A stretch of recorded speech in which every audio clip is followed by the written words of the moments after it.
नमस्कार भक्तों, जय श्री कृष्ण, राधे राधे।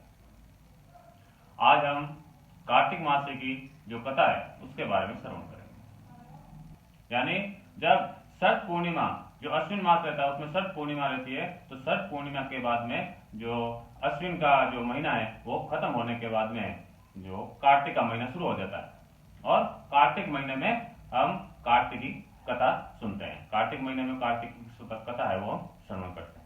कार्तिक मास की वैसे तो बहुत सी कथाएं हैं, पर आज मैं आपके सामने एक कथा लेकर हाजिर हुआ हूं।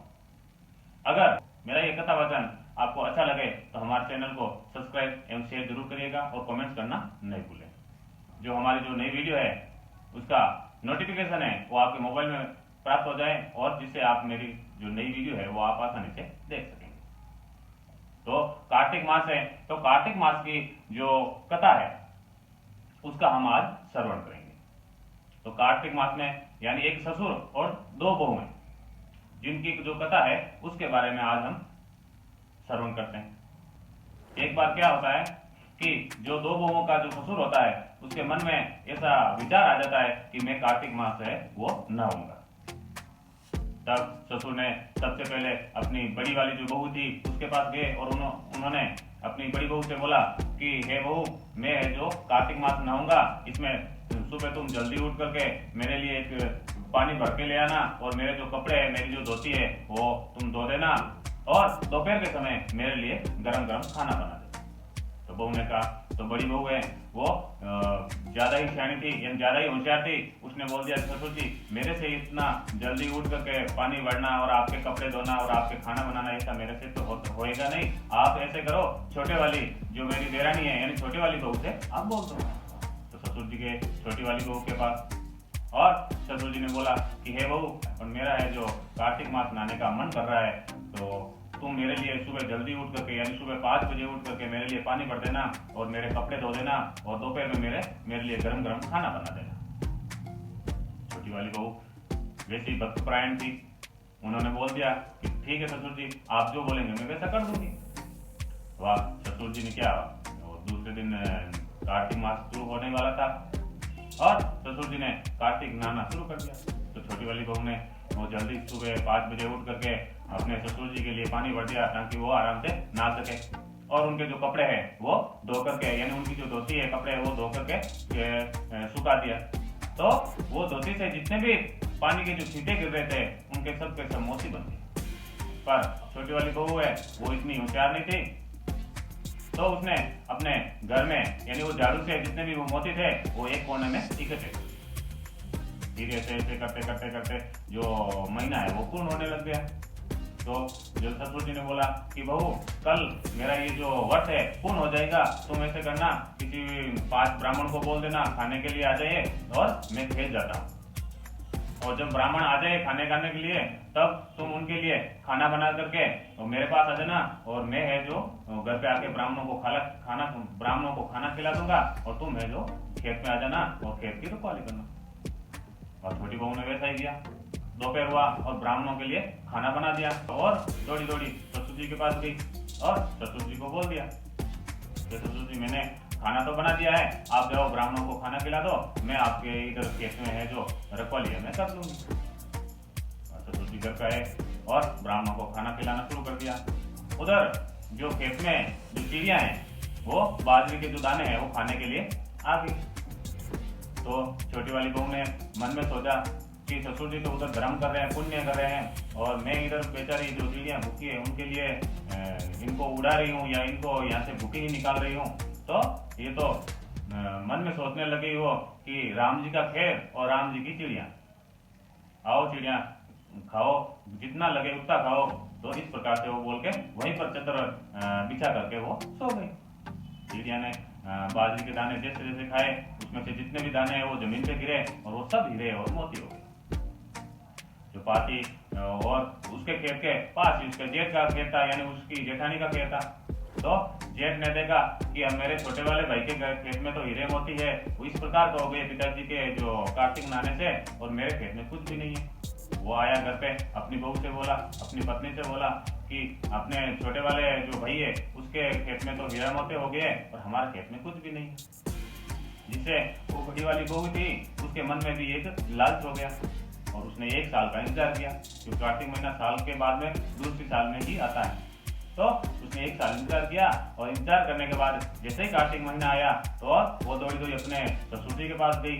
बड़ी वाली बहू, इस बार आप हैं जो कार्तिक ना हो और मैं आपके लिए पानी भर दूंगी, आपके कपड़े भी धो दूंगी, आपके लिए खाना भी बना दूंगी और ब्राह्मणों को भी खाना खिला दूंगी।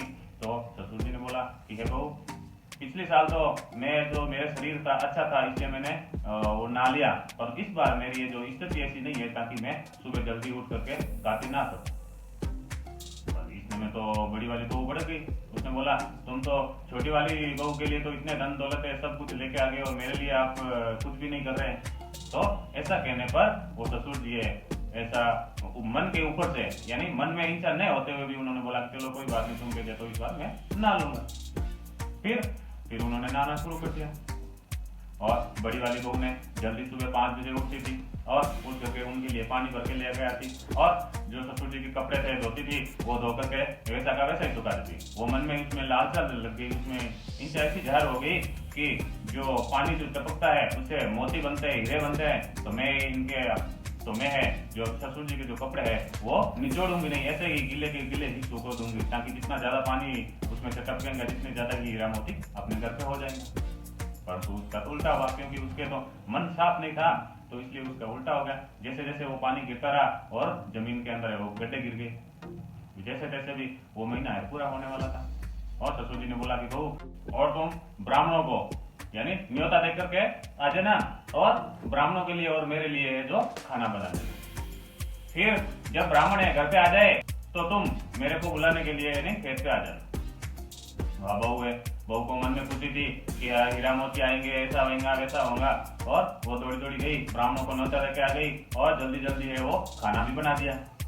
खाना बना करके वो दौड़ी दौड़ी गई खेत में ससुर जी को बुलाने के लिए और बोल दिया कि ससुर जी आप है जो घर पे जाओ, ब्राह्मणों को खाना खिलाओ और मैं ये आपका इधर अपने खेत की है जो रखवाली करूंगी। और ससुर जी घर पे आए और ब्राह्मणों को खाना खिला रहे हैं और उधर वो बहू है जो जितनी भी चिड़िया आ रही है उनको जल्दी जल्दी उड़ा रही है, क्योंकि उनके मन में है वो लालच हो गया था, क्योंकि जितना अपने खेत के अंदर जो बाजरे के दाने गए उतने ही हीरे मोती बन जाएंगे, इसलिए वो वहां से उन चिड़ियों को भूखी ही उड़ाना शुरू कर दिया।